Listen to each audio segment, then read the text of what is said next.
Welcome back to the Toddcast. I'm Todd Thompson, President and CEO of the Greater Pensacola Chamber of Commerce. And with me today again, as always, is Lico Crump. Lico, how we doing on another Chamber of Commerce Day? Pleasure as usual. Yes, it is a Chamber of Commerce Day, isn't it? Thing I love about Florida is that even on the rainy days, it's still a great place to live. Same for the city of Pensacola. And man, got a familiar face on for your guest today, and really excited because I know it's going to be dynamic. Absolutely. Speaking of the city of Pensacola, we have with us former Mayor Ashton Hayward, now president of Andrews Research, right across the bridge over there in Gulf Breeze. Mr. Mayor, welcome. Thanks, Todd. I appreciate you having me on. It's great to be here, and it is a Chamber of Commerce Day. Yes. So let's jump right into it. Talk a little bit about, so 2 terms as Pensacola's first strong mayor. Talk about just, what was your mindset going into that, and, what were you looking to accomplish, and how all that kind of went through? Absolutely. Listen, I'm a native Pensacolian. It was great to grow up in Pensacola. I had an incredible, childhood growing up here, and having the good fortune to be able to move back to my hometown was fabulous. My wife's a Belgian, right? And she loved Pensacola. We got married here at Pensacola in 1996. Okay. We had our wedding reception at the Barclay House right down in downtown Pensacola, and Anne was ready to have children, and she really wanted to move to Pensacola, and so I tried my best to stay in New York, but it didn't work, and we come down to Pensacola, bought a little place here from my cousin who was a school teacher here, and kind of checked it all out, and then decided to make the move, and started a real estate company with my best friend that I'd grown up with, Matt Pear, and just was very fortunate to know a lot of folks, but at the same time, Pensacola was still small, and in my mind, we were just kind of, clicking along, if you will, but we were fortunate to have some success and meet a lot of people. And one thing that I always try to do is get from Pensacola down, towards Tallahassee and hit all the counties and go see our friends over in Baldwin County and Mobile. So, built a little business, and I loved our community. I just felt like we needed to do some more things and to grow the community. Florida was really starting to grow at record pace with people moving into the great state of Florida. And, started getting involved in the community. Our former mayor, Mike Wiggins, was very good to me. And I served on a lot of boards for the city, the zoning board, architectural review board, the planning board, getting to the intimate side of what happens in local government. And so many people, they work hard, they're raising families, and they want their government to, pick up the trash, make sure the gas gets turned on, make sure our parks are taken care of. We had so many great physical assets. I felt like we needed to do more and tell our story more, if you will. And a group of us citizens got behind the charter change, and we got it on a referendum and was able to get it passed. And then I got this wild idea that, I think I'm going to run for office. So that's kind of how I got there. And there was definitely some hard thinking there. But I was a big believer in Pensacola. And, before we started the show, just the fact that, hey, we're America's oldest settlement. We're in the great state of Florida. The tax, benefits were very positive. To live here, the cost of living here was very good. Our national seashores, Cradle of Naval Aviation, the Navy, all the armed forces up and down the Panhandle, the Blue Angels, great little airport. I was fortunate to travel a lot, so I knew the value of that airport.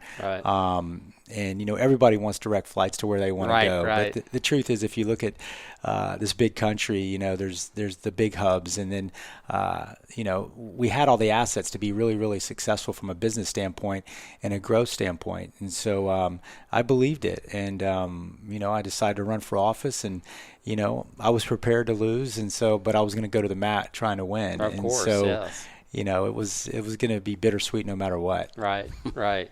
So talk about, you were the first strong mayor, so that's a new concept. You're the executive, the council is the legislative. So, talk about going into that, how you had to manage that and how that evolved over the 8 years. Yeah, I got a lot of good advice, Todd.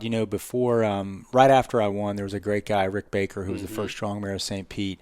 And he was very gracious of his time. And I'd actually taken a trip up to Washington, D.C. with Sam Jones, who was the mayor of Mobile. Okay.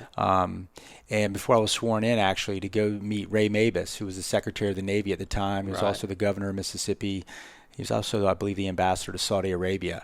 And, I was green. I had just won. Right. And Sam asked me to go up there. And the whole mission of the trip was to create the Aerospace I-10 corridor. Right. And with Airbus coming into Mobile, they were advocating for them. And Sam said, Ashton, it would be great for both of our cities. And so I went and, I listened and just kind of did my part. And then came back and went straight from D.C. actually to see Rick Baker, and he gave me some great advice. I mean, I toured St. Pete in 2010, all the things that they were doing with their waterfront. He kind of shared with me. His east side was our west side, the core of what folks wanted. But the best advice he gave me was, you're going to be the executive branch, and there's the legislative branch.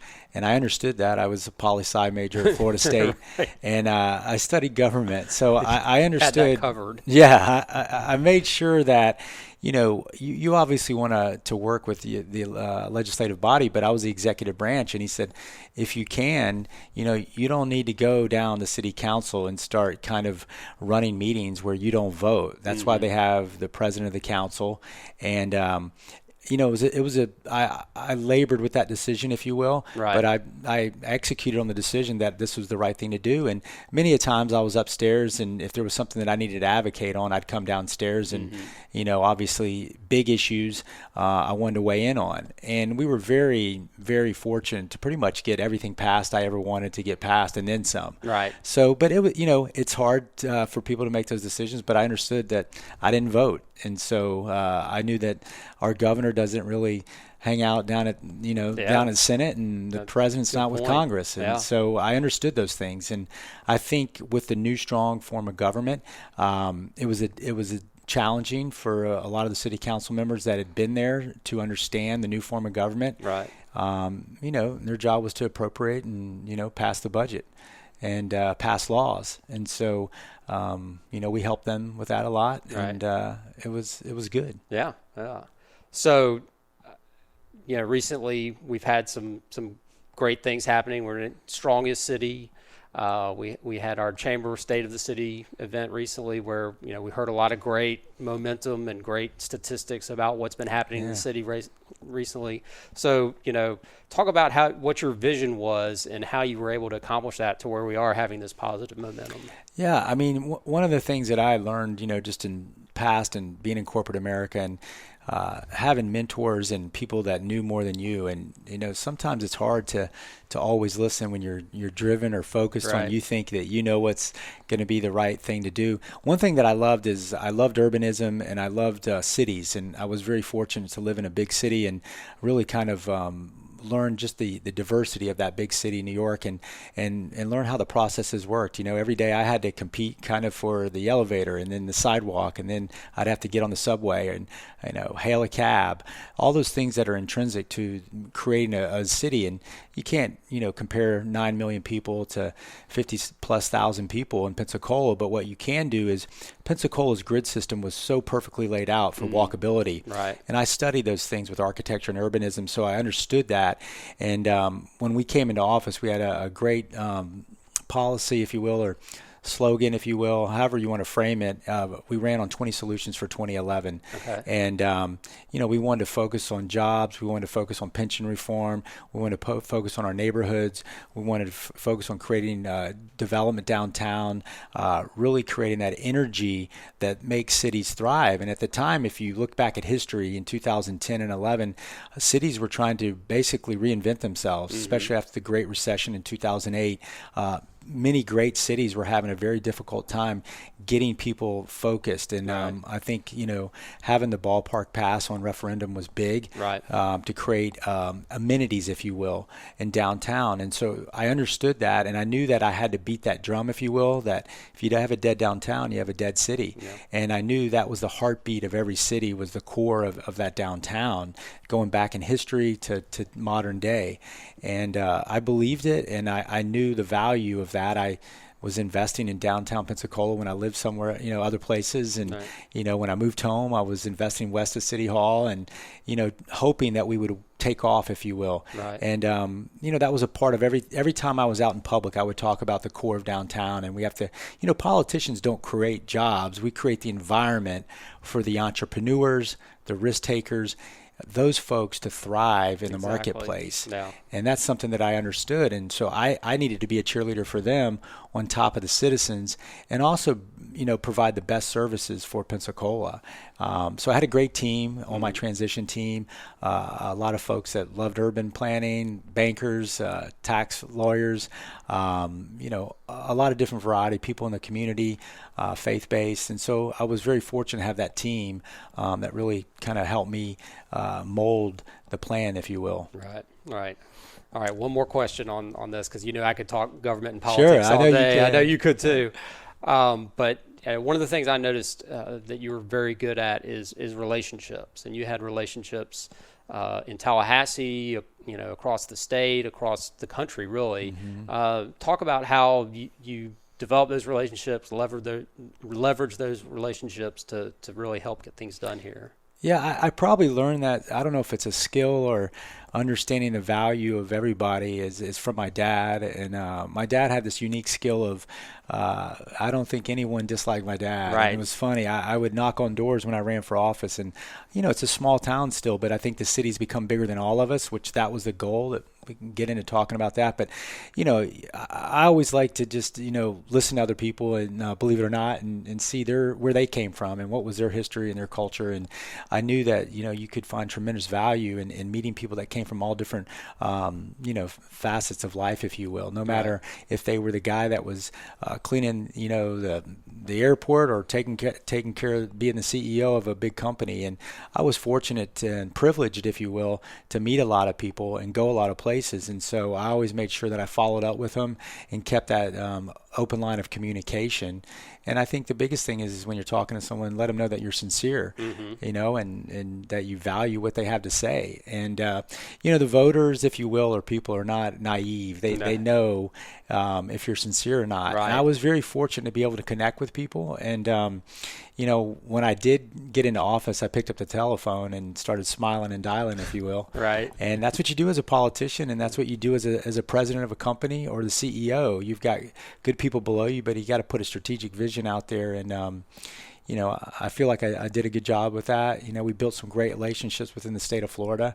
And I understood that we had to have relationships in Tallahassee to really move the needle. Right. Getting the right amount of funding. We send a lot of taxes over there. We wanted to make sure we got our fair share. Right. And let them know that we were over here. And if you think about the great state of Florida, there's 21 million people, and there's 1.5 million west of Tallahassee. Right. So you had to have a lot of friends. Right. And it was incredibly important to do that. And so I kind of have always been able to maximize those relationships. Great. That's awesome. So, okay, let's transition to your new role at Andrews. And, I mean, when I heard about this position, I was like, man, I'm jealous. This sounds like just the coolest job in the world. Right. So tell us about it, and what's a typical day look like? It's interesting. There's a lot of folks that I knew over there personally, and I've been very fortunate to know Dr. Andrews, and I'd known him a long time when he first came here, and before he came here, I knew Dr. Andrews through relationships. And I'd start talking to a few folks over there before I got out of office, and the value of what Andrews brings to our community and to really the nation and around the world is extremely impactful. Right. And he touches the little league baseball player all the way up to the professional baseball player to the weekend warrior. Right. And we're right here in Florida.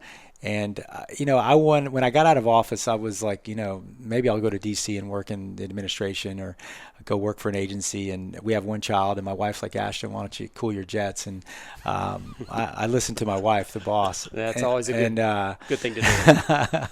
I definitely married up. So, my family, I hadn't really got a chance to spend a lot of time with my family and my sisters, and two of them live here, and my parents, if you will, and get back to my folks that I've just kind of, when you're in office, and you take it seriously, it's a 24/7 job. Right. But I had this opportunity to work for Dr. Andrews, and if you think about hospitals and you think about the great institutes of healthcare, you think about the Andrews Institute and Andrews Research and Education, and you think about the Mayo Clinic, the Cleveland Clinic, Dana-Farber in Boston, and Dr. Andrews is right up there in sports medicine. Right. He is the most renowned orthopedic surgeon in the world. Right. And I said, you'd be a fool not to go try to make the best out of it, Andrews Research and Education.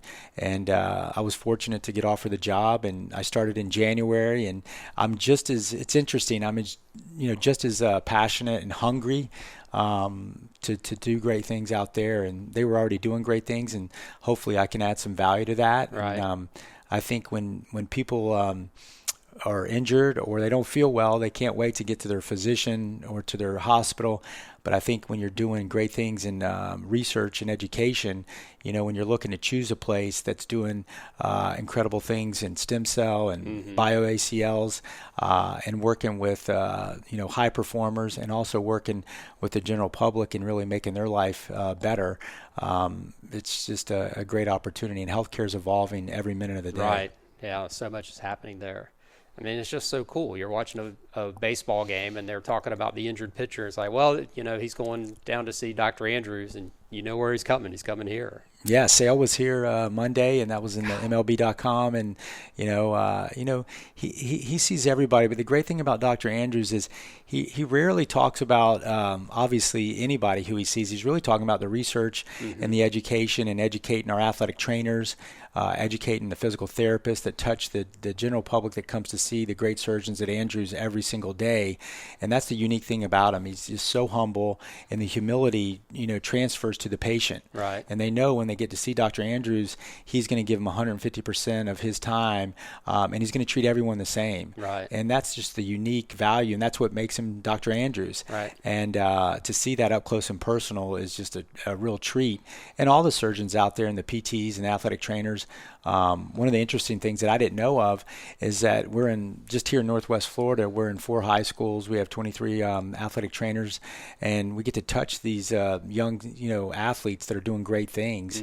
And I believe we're the only ones that do that in the state of Florida, to have that many athletic trainers in the schools. And so, youth injury prevention is a big thing for Dr. Andrews. Right. We're working on some really cool legislation right now, the Coach Safely Act, to make sure all of the folks that are coaching our children 14 and under just know to look out for heat stroke, concussed, et cetera, et cetera. So it's really cool things that politics do play a part. Sure. And obviously you're still injury prevention. Right. You're still in that arena. Exactly. Just, on the other side of it right now.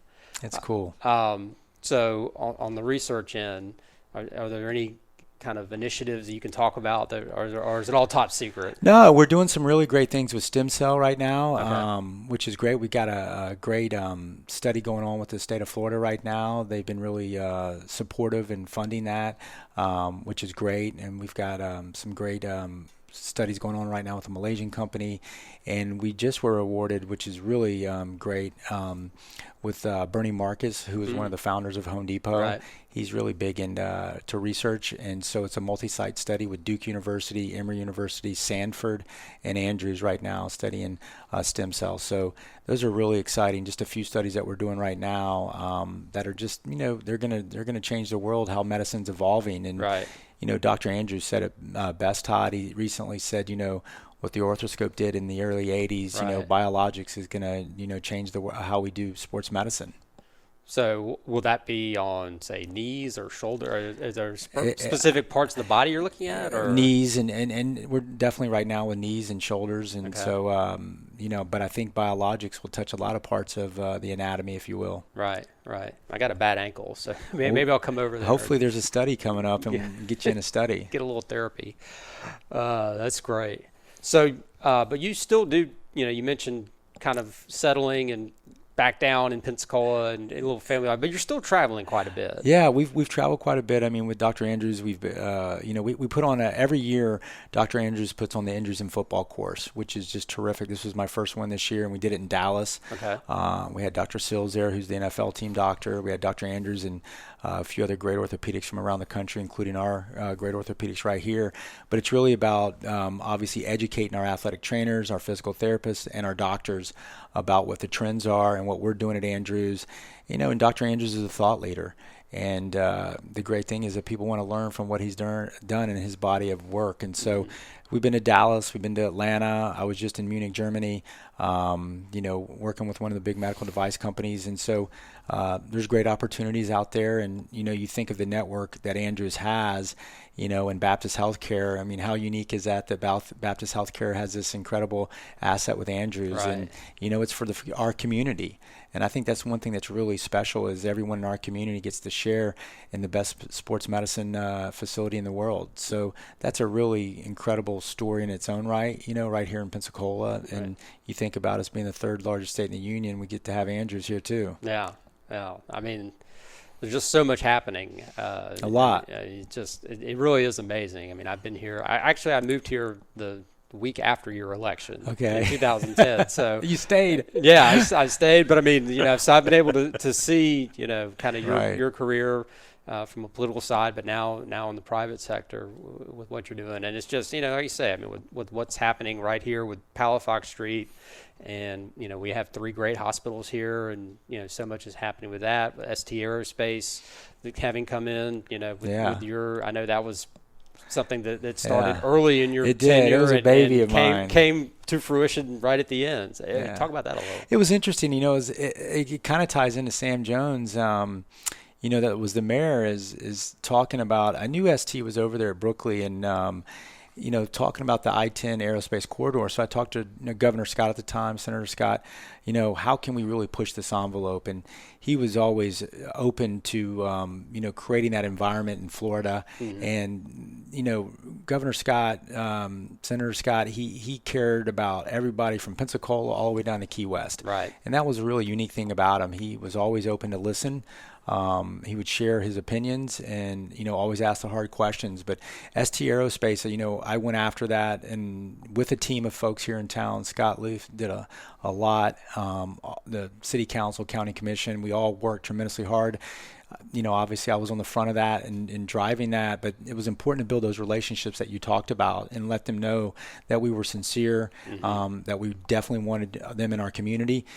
Talking about growing the base of getting people trained in the trades was very important. And so if you think about what ST does, being the largest maintenance and repair operator in the world, doing about $7.5 billion a year, they're the largest in the world right here in Pensacola. So we can talk about sports medicine and healthcare, and we can talk about aerospace. And so we courted them for many years. Right. And we closed the deal. I guess the first part of it was in 2017 or 16. I can't remember. Maybe 17 when we did the groundbreaking with Governor Scott and the team. And then we finished it off in 18. And the last round of funding came in, which we're very grateful, from Triumph and the city and the county stepping up. And so it's tremendous. I still talk to a lot of those folks. Yeah, and, I can imagine. We have a relationship, and they want my input, and it's just a personal, and, the city's in a good place. And, right. I think Mayor Robinson's going to do a good job and focus on the big picture, and they want to continue to grow. And the great thing is, the whole goal of ST was to train our workforce here. Right. And I think, your listeners and the folks in Pensacola and our region should take advantage of that. They want to train them. They want to start, our kids in high school and get them trained up. Pensacola State's been a good partner, University of West Florida. So it's been a big team effort, and right. I was just happy to be able to be the captain of it. Yeah, and that's the other thing that we're seeing so much more of now is collaboration, people working together, coming up with that common vision and common goal and working together to achieve it. You did a great job yesterday at the State of the City before you kicked it off and turned it over to Mayor Robinson about talking about collaboration, because I think when you think about leadership, you definitely want to bring the team on board and move, but you need to execute too. Right. And you got to make sure that everyone's buying in, but sometimes you do have to execute and show them. It's kind of like, people don't know what they don't know. And I think one of the biggest things is that we change the culture and the behavior in Pensacola, that we could be winners. Right. And I think people always thought that we were just Northwest Florida and, we were never going to get the attention from Tallahassee. Well, we changed that game, and that was a part of the big game. I think a lot of people that sometimes were probably going, what's Ashton doing over in Tallahassee all the time? But those are the important things that you have to get things done. I mean, just think about, grants that we got from DOT and the stormwater grant that we got at the airport. It's not talked about much, but, when I was growing up in Cordova Park, there was a big clay pit that we rode our bikes in. Right. And now it's, the largest stormwater pond we have. I don't know the distance, but it's big, and it plays a huge impact. And also it impacted what we did with the bridge. There's so many things, and you think about Admiral Mason Park, and you think about Corrine Jones Park, and you think about Bill Gregory Park, and you think about the Global Learning Academy, all those stormwater parks that we did. Right. We knew what was important to just the fabric of the cities, not just jobs coming in. And, these are things that people saw on the way home, and doing Bayfront Parkway with DOT grants and Alkany Street with DOT grants. And, when people are at a stoplight, they're tired, they're hungry, they want to go home, but they want to look at their city and make sure it looks attractive. And, people go on vacation. Don't you want your front porch to look just as nice as where you're spending all your hard-earned money to go on a vacation? Right. So I kind of took that philosophy and just, believed it. And paving roads is important. I can promise you, when people are going home and picking up their dry cleaning, they're like, hey, my road's paved. Yeah. And anyone that tells you differently is not telling you the truth. Right. Because I'll never forget meeting Michael Bloomberg, Mayor Bloomberg, in 2013. He said, Ashton, no matter if it's 9 million people in New York City, we pick up the trash and we pave the roads. Right. And he's exactly right. The other stuff is the icing on the cake, and creativity and all the things that you need to do to be successful. Yeah. Take care of the details are everything. Right. I probably obsessed a little bit about it too much, but I think, it paid off some. Yeah. Don't want to miss anything. Well, that's really all the questions I have, but Cool. Just want to give you an opportunity. If anything else you want to say in closing? For one, thanks for having me on the show. I greatly appreciate it. Appreciate your leadership at the Chamber. I think, what we talked about yesterday and what we were doing as a community, we need to stay engaged and we need to collaborate. I think our elected officials on the legislative side, a lot of them have been really good friends of mine, and they're doing a good job, and their heart's in the right place. They're public servants. It's not easy. But I would always think about the citizens every day, and I know they do, but think about the big picture, and we are growing. We're the third largest state in the union. We live in the state of Florida.